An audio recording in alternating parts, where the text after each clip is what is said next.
Lamb and the tiger paragraph questions నేర్చుకుందామా. So compare and contrast the key qualities portrayed in the lamb and the tiger.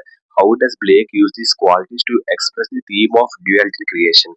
అంటే ఈ question కి అర్థం ఏంటంటే అమ్మా, ల్యాంబ్ అండ్ ది టైగర్ అనే ఒక కవితలు, ఈ యొక్క రెండు పోయిమ్స్ విలియం బ్లేకర్ రాశారు. ల్యాంబ్ అంటే మృదువుగా, సాఫ్ట్ గా, చాలా సైలెన్స్ గా, అమాయకంగా ఉంటుంది. టైగర్ అంటే చాలా స్ట్రాంగ్ గా, క్రూరమైన, శక్తివంతమైన ఒక యానిమల్. బ్లేక్ సృష్టిలో రెండు వైపులా చూపించాడు. ఒకటి నిశ్శబ్దమైనది, దయగలది, అదేంటి ల్యాంబ్.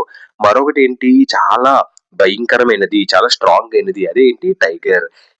ఇది రెండు వైపులా డ్యువాలిటీ ఉన్నట్లు మనకి చూపిస్తుంది. బ్లేక్ మనకి మంచి మరియు చెడు రెండు జీవితంలో ఉంటాయని ఆలోచించమని చెప్తున్నారు. ఓకేనమ్మా, అది క్వశ్చన్ కి అర్థం. ఓకేనమ్మా, next. So introduction. The lamb and the tiger are poems by William Blake.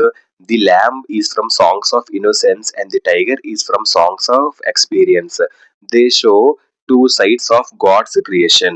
Lamb and the tiger అనేవి విలియం బ్లేక్ రచించిన పోయమ్స్ అన్నమాట.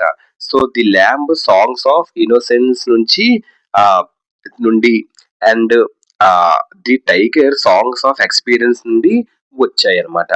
So they show two sides of God creation. ఇవి దేవుని సృష్టి యొక్క రెండు వైపులను చూపిస్తున్నాయి. ఓకేనా, మాది introduction. Next main answer. So ఇలా రాయాలమ్మ ప్రతి ఆన్సర్ కి. 4 మార్క్స్ ఆన్సర్ కి introduction, main answer, moral, key point, critical comment, quote ఇలా రాస్తే ఒక మార్క్ కూడా పోదు. ఫుల్ మార్క్స్ అనేవి పడిపోతాయి. 4 ఓకేనమ్మా, done. In the lamb, Blake talks about innocence, love, and kindness. The lamb is soft and gentle like Jesus. So, in the lamb, Blake talks about innocence, love, and kindness.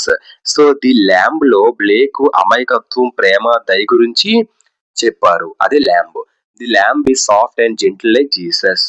Lamb యేసు ప్రభు లాంటి మృదువైన, చాలా silence, నిశ్శబ్దమైన దని చెప్తున్నారు. It shows the peaceful side of God. ఇది దేవుని శాంతియుత వైపును మనకి చూపిస్తుంది. So the tiger, Blake talks about power and fear. The tiger లో బ్లేక్ శక్తి మరియు భయం గురించి చెప్పాడు. So the tiger is strong and fierce. ఇది బలమైనది, క్రూరమైనది. ఫైర్స్ అంటే క్రూరమైనది. సో ఇది దేవుని శక్తివంతమైన, భయంకర వైపున్న చూపిస్తుంది. దేవుడు ఎంత శాంతవంతుడో అంత క్రూరుడు కూడా, అంటే అంత పవర్ఫుల్, అంత భయంకరమైన వ్యక్తి కూడా సందర్భం బట్టి చూపిస్తుంది. ఆ ఎగ్జాంపుల్ తో మనకి ఇక్కడ మ్యాచ్ చేసి చూపించారు. అంటే బ్లేక్ ల్యాంబ్ ద్వారా దేవుని యొక్క అమాయకత్వం, టైగర్ ద్వారా దేవుని యొక్క శక్తిని చూపించారు. అదే పాయింట్ కి అర్థం. The poet wonders how the same God could make both the lamb and the tiger. William Blake ఏమని చెప్తున్నారంటే, ఒకటే దేవుడు ల్యాంబ్ అండ్ టైగర్ రెండింటిని సృష్టించాడు. The lamb and the tiger show two ideas of life, soft and strong, good and wild. So అంటే దేవుడు మంచి మరియు కఠినమైన రెండు వైపులను కూడా సృష్టించాడు. ఓకేనమ్మా. Blake wants us to think about how both are part of God's world. దేవుడు మంచి మరియు కఠినమైన రెండు వైపులను కూడా సృష్టించాడు. ల్యాంబ్ అమాయకంగా, చాలా శాంతంగా ఉంటుంది. టైగర్ చాలా బలమైనది, భయంకరమైనది. సో అని చెప్తున్నారు. So Blake wants us to think about how both are parts of God's world. So అంటే ఇవి దేవుని సృష్టిలోని రెండు డిఫరెంట్ క్యారెక్టరిస్టిక్స్, రెండు విభిన్న లక్షణాలని చెప్తున్నారు. ఓకేనమ్మా, అది పాయింట్ కి అర్థం. So moral. Life has both innocence and power. Understanding both helps us understanding the world. అంటే నీతి. అంటే జీవితం అమాయకత్వం మరియు శక్తి రెండింటినీ కలిగి ఉంటుంది. ఇవి రెండింటినీ అర్థం చేసుకోవడం వల్ల ప్రపంచాన్ని మనం అర్థం చేసుకోవచ్చు. ఓకేనమ్మా. సో ఈ రెండింటిని మనం అర్థం చేసుకుంటే మొత్తం ప్రపంచాన్ని అర్థం చేసుకోవచ్చు. ఈ రెండింటిని అంటే ఏంటి, జీవితం ఒక పక్క అమాయకత్వం అండ్ ఒక పక్కన శక్తివంతంగా కలిగి ఉంటుంది. ఓకేనమ్మా. అదే ఈ లెసన్ ద్వారా మోరల్ మనం నేర్చుకోవచ్చు. Key point. The lamb shows innocence while the tiger represents power together. They teach that creation has both gentle and fire sides. అంటే ల్యాంబ్ అమాయకత్వాన్ని చూపిస్తుంది, టైగర్ శక్తిని చూపిస్తుంది. సో ఈ రెండు కలిసి సృష్టిలో మృదువైన మరియు క్రూరమైన ఒక ఫార్మ్స్ ఫార్మ్స్ ఉన్నాయని చెప్తున్నాయి. ఫైర్స్ అంటే క్రూరమైన సైడ్స్ ఉన్నాయని చెప్తున్నాయి. అదే కీ పాయింట్ అంటే కీలక అంశం, ముఖ్యమైన అంశం. So critical comment. The poems oversimplify innocence and power has separate, though in reality they often coexist. అంటే ఏం చెప్తుందంటే ఈ యొక్క పోయమ్స్ అమాయకత్వం మరియు శక్తి వేరువేరుగా ఉన్నట్లు చూపిస్తున్నాయి. కానీ నిజ జీవితంలో వీటి రెండు కలిసి ఉంటాయి. ఇక్కడ పోయంలో మాత్రం టైగర్ వేరేగా, ల్యాంబ్ వేరేగా మనకు చూపిస్తున్నారు. అది అమాయకం, ఇది మృగం అని. కానీ నిజ జీవితంలో మనిషిలోని రెండు కలిసి ఉంటాయి. నిజ జీవితంలో వీటి రెండు కలిసి ఉంటాయి. ఒక మనిషి శాంతంగా ఉంటాడు, అట్ ద సేమ్ టైం క్రూరంగా కూడా మారిపోతాడు సమయం బట్టి. సో కోఎగ్జిస్ట్ అంటే రెండు కలిసి ఉండడం. ఓకేనమ్మా, అది అది క్రిటికల్ కామెంట్ మనం నేర్చుకోవచ్చు. క్రిటికల్ కామెంట్ అంటే ఏంటి?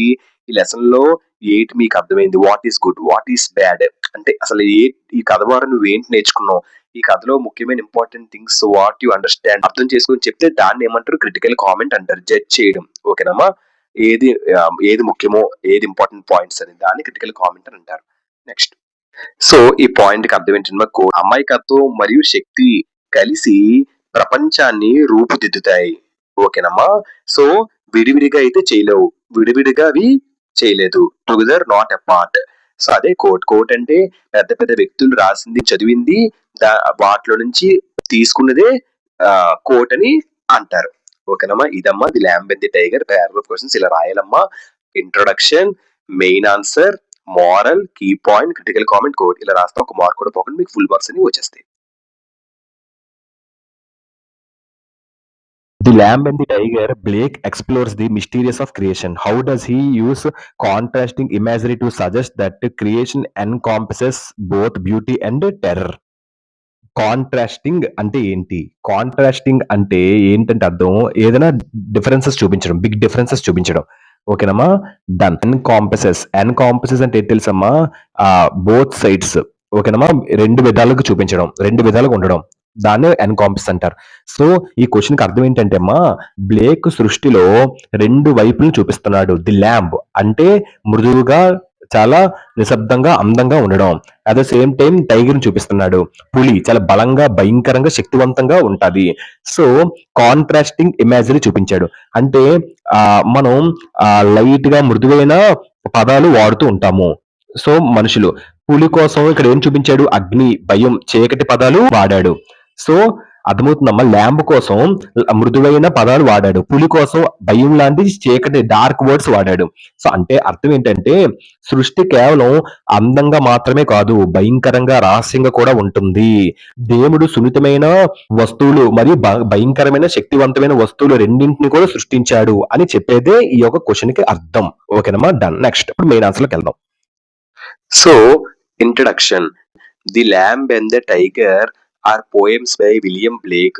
The lamb is from Songs of Innocence and the tiger is from Songs of Experience. They show two sides of God's creation. Lamb and the tiger అనేవి విలియం బ్లేక్ రచించిన poems అన్నమాట. So the lamb songs of innocence నుండి and the tiger songs of experience నుండి వచ్చాయి అన్నమాట. So they show two sides of God creation. ఇవి దేవుని సృష్టి యొక్క రెండు వైపులను చూపిస్తున్నాయి. ఓకేనా, మాది introduction. Next main answer. So ఇలా రాయాలమ్మ ప్రతి ఆన్సర్ కి. 4 మార్క్స్ ఆన్సర్ కి introduction, main answer, moral, key point, critical comment, quote ఇలా రాస్తే ఒక మార్క్ కూడా పోదు, ఫుల్ మార్క్స్ అనేవి పడిపోతాయి. 4 ఓకేనమ్మా, డన్. 4 మార్క్స్ ఇలా రాయాలమ్మా. Question introduction, main answer, moral, key point, critical comment, quote ఇలా రాస్తే మీకు ఫుల్ మార్క్స్ అని పడతాయి. Main answer. In the lamb the poet uses soft words like meek and tender voice to show peace, love and innocence. The lamb is calm and kind like Jesus. Lamb అంటే మీకు already తెలుసు, గొర్రెపిల్ల. మీక్ అంటే ఏంటి? మీక్ అంటే చాలా జెంటిల్ గా, చాలా సున్నితంగా, చాలా హంబల్ గా, చాలా కామ్ గా ఉండడం. టెండర్ అంటే చాలా సాఫ్ట్ గా ఉండడం, కేరింగ్ గా ఉండడం. ఓకేనమ్మా, డన్. సో ఇన్నోసెన్స్ అంటే ప్యూర్ అండ్ హార్మ్లెస్. సో దీని పాయింట్ కి అర్థం ఏంటంటే ల్యాంబ్ లో కవి మెత్తని పదాలు వాడాడు. సో ఓకేనమ్మా, అంటే మీక్, టెండర్ వాయిస్ అలా అనమాట. ఇవి శాంతి, ప్రేమ మరియు అవి చూపిస్తుంది. ఓకేనమ్మా, జాలి, ఇన్నోసెన్స్ చూపిస్తుంది. సో ల్యాంబ్ శాంతిగా దయగా ఉంటది మరియు యేసు ప్రభు లాంటిది అని చూపిస్తున్నారు. ఓకేనా. Next, in the tiger the poet was strong and scary words like బ అంటే ఇక్కడ ల్యాంబ్ లో మీక్ అండ్ టెండర్ వాడారు. రెండు కూడా సున్నితానికి సంబంధించింది. కానీ ఇక్కడ టైగర్ లో tiger in tiger the poet use strong and scary words like ఏంటంటే యూస్ చేస్తారు ఇక్కడ bright and fearful burning burning burning burning bright and fearful symmetry. So ఇలాంటి పదాలు వాడారు. స్కేరీ వర్డ్స్ అంటే ఏంటమ్మా? వర్డ్స్ దట్ మేక్ సంథింగ్, ఏదైనా వర్డ్స్ భయంని సృష్టించేది. సో బర్నింగ్ అంటే చాలా మండుతూ ఉండడం, ఫైర్ గా. ఓకేనమ్మా. డన్. Fearful symmetry. ఫియర్ఫుల్ అంటే చాలా ఫ్రైటనింగ్. సిమ్మెట్రీ అంటే ఏంటి? చాలా కంట్రోల్డ్. ఓకేనమ్మా. సిమ్మెట్రీ తెలుసు కదా మీకు, బ్యాలెన్స్ చేయడం. ఓకేనమ్మా. దాని ఈ పాయింట్ కి అర్థం ఏంటంటే అమ్మా, టైగర్ లో కవి బలమైన భయంకరమైన పదాలు వాడాడు. Burning, bright and fearful symmetry లాంటి అద్భుతమైన భయంకరమైన శక్తివంతంగా ఉన్న ఒక పదాల్ని మరియు రహస్యాన్ని మనకి వాడారు. రహస్యాన్ని కూడా చూపిస్తారు. ఎందుకంటే పులి చాలా భయంకరంగా ఉంది. సో మన ల్యాంబ్ లాగా సున్నితమైనది కాదు. The tiger is powerful and full of danger. Tiger చాలా పవర్ఫుల్ అండ్ ధైర్యంతో కూడి ఉంటది. The poet wonders how the same God could make both the gentle lamb and the wild tiger. So Blake shows that life is made of both light and dark, soft and strong. Both are important parts of the world. Vocabulary. Wonders అంటే ఏంటి? ఆశ్చర్యపడటం. ఓకేనమ్మా. So ఈ point కి అర్థం ఏంటంటే అమ్మా, ఈ పేరాకి the poet wonders how the same God could make both the gentle lamb and the wild tiger. పులి బలమైనది మరి భయంకరమైనది, కానీ అది దేవుడు ఎలా మెత్తని ఈ యొక్క ల్యాంబో అండ్ ఈ యొక్క పులిని సృష్టించాడో ఈ యొక్క పోయిట్ ఆశ్చర్యపోతున్నారు. ఓకేనమ్మా. Done. Blake shows that life is made of both light and dark, soft and strong. Blake ఏం చూపిస్తున్నాడు? జీవితం బలమైనది, సో చాలా నిదానమైనది, చాలా ప్రకాశమైనది మరియు చీకటి ఉన్నదని చెప్తున్నారు. So both are important parts of the world. ఈ రెండు కూడా ప్రపంచానికి ముఖ్యమైన భాగాలు అని చెప్తున్నారు. సో ఇదమ్మా మెయిన్ ఆన్సర్. ఇలా రాయాలమ్మా. So, moral. Life has both innocence and power. Understanding both helps us understanding the world. అంటే నీతి అంటే జీవితం అమాయకత్వం మరియు శక్తి రెండిటిని కలిగి ఉంటుంది. ఇవి రెండిటిని అర్థం చేసుకోవడం వల్ల ప్రపంచాన్ని మనం అర్థం చేసుకోవచ్చు. ఓకేనమ్మా. సో ఈ రెండింటిని మనం అర్థం చేసుకుంటే మొత్తం ప్రపంచాన్ని అర్థం చేసుకోవచ్చు. ఈ రెండింటిని అంటే ఏంటి? జీవితం ఒక పక్క అమాయకత్వం అండ్ ఒక పక్కన శక్తివంతంగా ఉంటుంది, కలిగి ఉంటుంది. ఓకేనమ్మా. అదే ఈ లెసన్ ద్వారా మోరల్ మనం నేర్చుకోవచ్చు. Key point.